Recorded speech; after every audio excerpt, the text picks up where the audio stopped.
Tailand Shayxul Islom idorasi va Markaziy Islom kengashi delegatsiyasi yurtimizga tashrifi doirasida Samarqandda bo'lib, shaharning diqqatga sazovor joylariga sayohat qildi.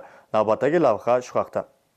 Yurtimizda yildan-yilga turizm sohasi rivojlanib, sayyohlarning sevimli manziliga aylanmoqda.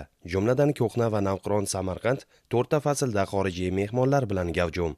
Tailand Shayxul Islom idorasi va Markaziy Islom kengashi delegatsiyasi vakillari yurtimizga tashrifi doirasida Samarqandda bo'lib, shaharning diqqatga sazovor joylari hamda tarixiy obidalariga sayohat qildi. Doktor Abdulloh Numsuk boshchiligidagi delegatsiya a'zolari dastlab Go'ramir maqbarasini ziyorat qilishdi. Mehmonlar bu yerda Amir Temur va Temuriylar davri tarixi, madaniyati hamda urf-odatlari, arxitekturasi, naqqoshlik va me'morchilik uslubi haqida qimmatli ma'lumotlarga ega bo'lishdi. Shuningdek, Tailand delegatsiyasi Registon majmuasining o'ziga xos betakror jozibasidan bahramand bo'ldilar.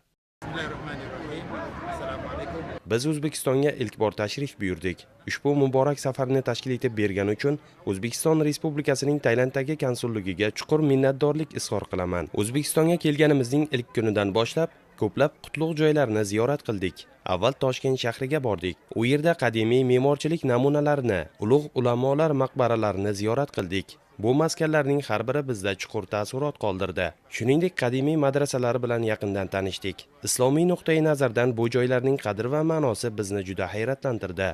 O'zbek olimlari va xalqining islomiy san'atga bo'lgan e'tibori va muhabbatini ifodalovchi betakror san'at asarlarini ham tomosha qildik. Bu asarlarda fors, turk va arab san'ati uyg'unlashib, o'ziga xos go'zallikni namoyon etgan. Nafis naqshlar nafaqat masjid va ziyoratgohlarda, balki kiyim-kechaklar va uy anjomlarda ham aks etganini ko'rdik.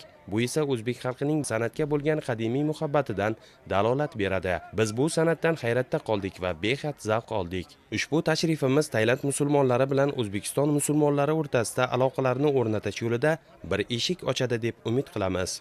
Ma'lumki, Tailandda musulmonlar aholining oz qismini tashkil etadi. Shuningdek, Tailandda O'zbekistonning elchixonasi ham mavjud emas, faqat konsullik faoliyat yuritmoqda. Shu boisdan ham sizlarning vositangiz orqali Tailand va O'zbekiston musulmonlari o'rtasida mustahkam va samimiy aloqalar o'rnatilishiga ishonamiz.